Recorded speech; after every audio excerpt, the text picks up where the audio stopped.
Trottoir d'ordures. Il a également annoncé des projets de réalisation de nombreux forages. BFM 2025, les 3 IF de Kédougou dépassent la barre de 50% dès le premier tour avec les résultats du second tour. IF de Kédougou pour atteindre la barre de 80%. Voilà pour les titres. Le développement, c'est dans un instant.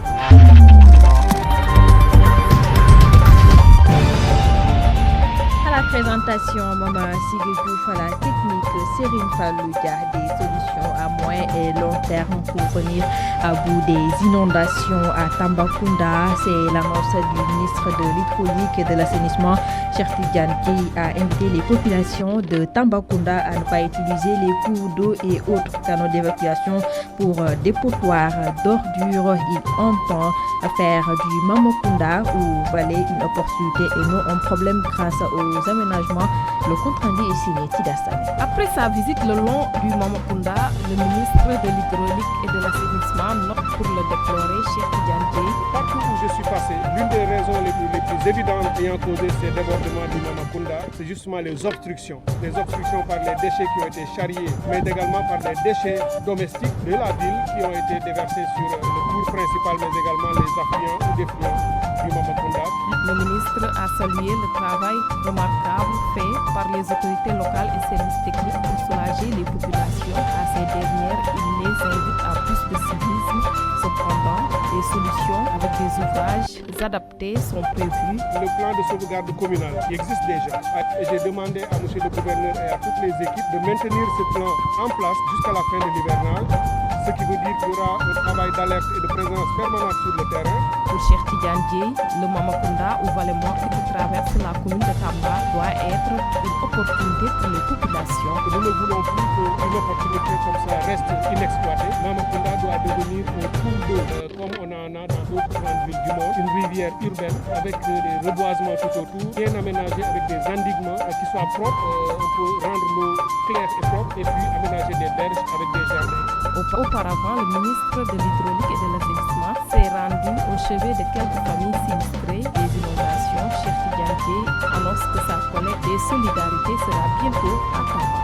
Et en marge de cette visite, le ministre de l'Hydraulique et de l'Assainissement a été interpellé sur l'accès à l'eau potable qui demeure un défi dans la région de Tambacounda, surtout en zone rurale. Cheikh Tidiane Dièye annonce des projets de réalisation de nombreux forages, mais avec la réforme de l'hydraulique, Tambacounda va aussi bénéficier des projets de transfert d'eau et des autorités de l'eau. Cheikh Tidiane Dièye l'a dit au micro de Tidassane. Effectivement énormément de difficultés en matière d'accès à l'eau potable. Mais dans les projets et les programmations en cours, nous avons une série de projets dont l'un a été lancé par M. le Premier ministre au mois de février à Fastouré, qui consiste en la création, la réalisation d'un grand nombre de forages.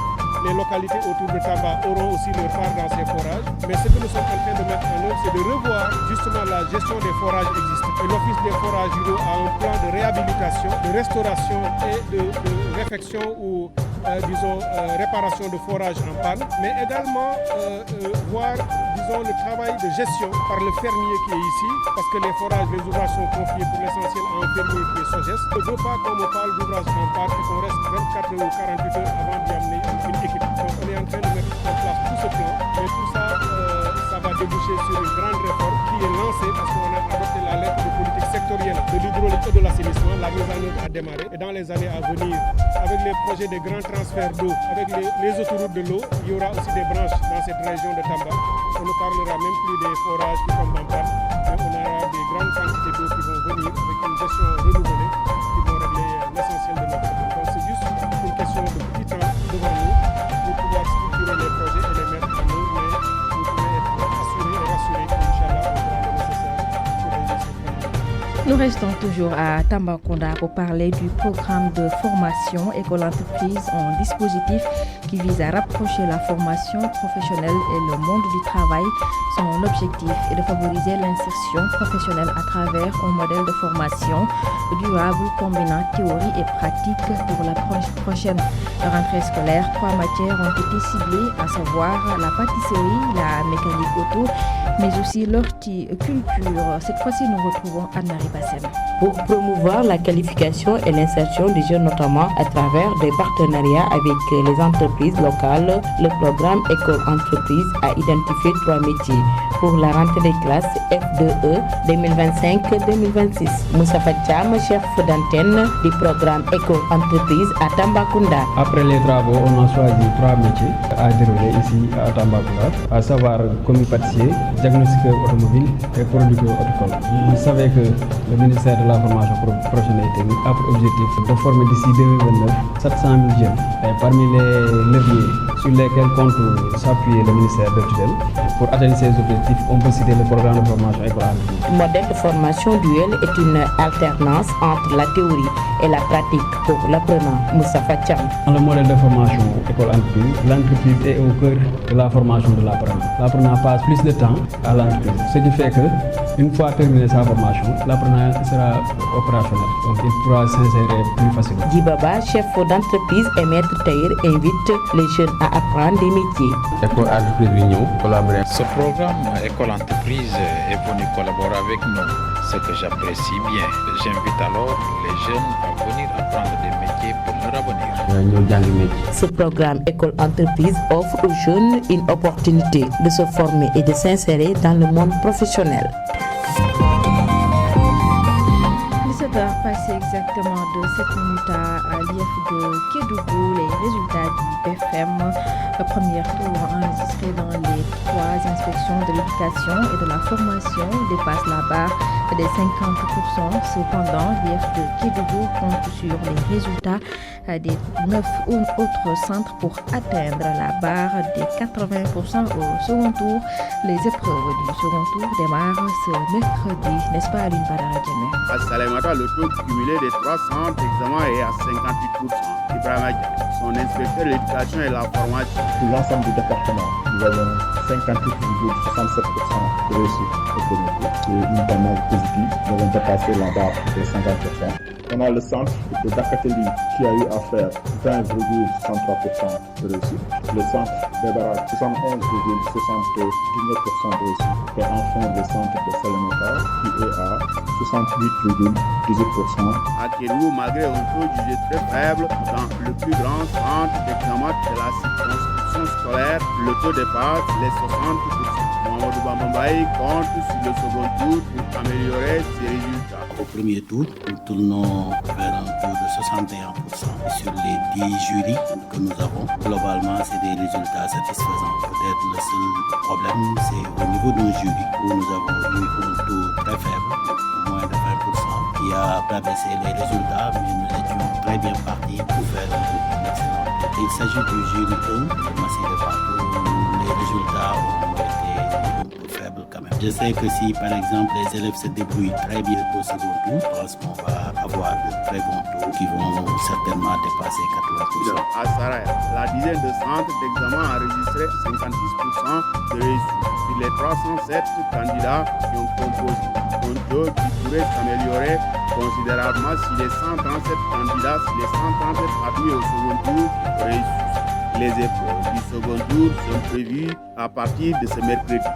La protection des chimpanzés, la lutte contre les feux de brousse et la déforestation sont entre autres les objectifs de l'association sénégalaise pour la conservation des chimpanzés.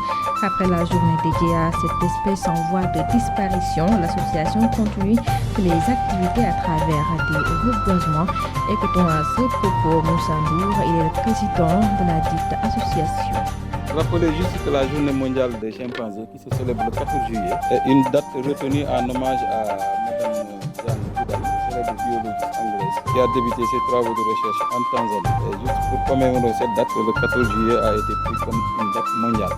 Les habitats de ces grands singes doivent être préservés avec de leurs menaces. Sont présents, ce sont les feux de brousse, par transhumance, l'orpaillage, la coupe de bois. Pas mal d'autres menaces qui relèvent certainement des institutions, notamment l'inadéquation des législations au niveau des pays où vivent ces chimpanzés. Cette année, nous avons retenu la commune de Binifelo, juste pour rendre un vibrant hommage à l'effort de conservation qui a été mis en place depuis 2009 à l'époque communauté rurale par le maire Kaladiabo et qui a consisté à créer une réserve naturelle communautaire destinée en partie à la protection de ce grand chien, dont du reboisement avec des espèces ombragées au niveau des écoles, niveau de la mosquée. Une confection de bancs à partir des pneus qu'on recycle, on peint au niveau des écoles pour servir d'asseoir aux élèves et aux enseignants au niveau de l'homme. Et cette journée de samedi a été prolongée juste pour pouvoir terminer les activités. Et évidemment, il y a aussi d'autres activités parce que les journées mondiales, c'est juste un début, mais c'est à peu près un mois que ça dure. On a dû comme activité vraiment communautaire. On rappelle toujours à cette nécessité que de conserver cette espèce. C'était à l'instant Moussa Ndour, le président de l'association sénégalaise pour la protection des chimpanzés, qui met fin à cette édition. Dans un instant, de le rappel de ce qui a été l'essentiel. L'actualité, c'est la lutte contre les inondations. Le ministre de l'Hydraulique et de l'Assainissement annonce des solutions. Toutefois, Serti Diane Thiey invite les populations de Tambacounda à ne pas utiliser les cours d'eau et autres canaux d'évacuation pour dépotoir d'ordures. Il a également annoncé des projets de réalisation de nombreux forages de BFM 2025. Les 3 inspections de l'éducation et de la formation de Kédougou dépassent largement la barre des 50% dès le premier tour, et avec les résultats du second tour, l'IF de Kédougou compte atteindre les 80%. Pas de émission, c'était tout pour aujourd'hui. À la présentation, Maman Asile Diouf, à la technique, Serine Faloudia. Dans un instant, la version Poulard avec Aboudjo. Kédougou, la terre des hommes. Suivez Radio Sénégal sur 100.0 FM.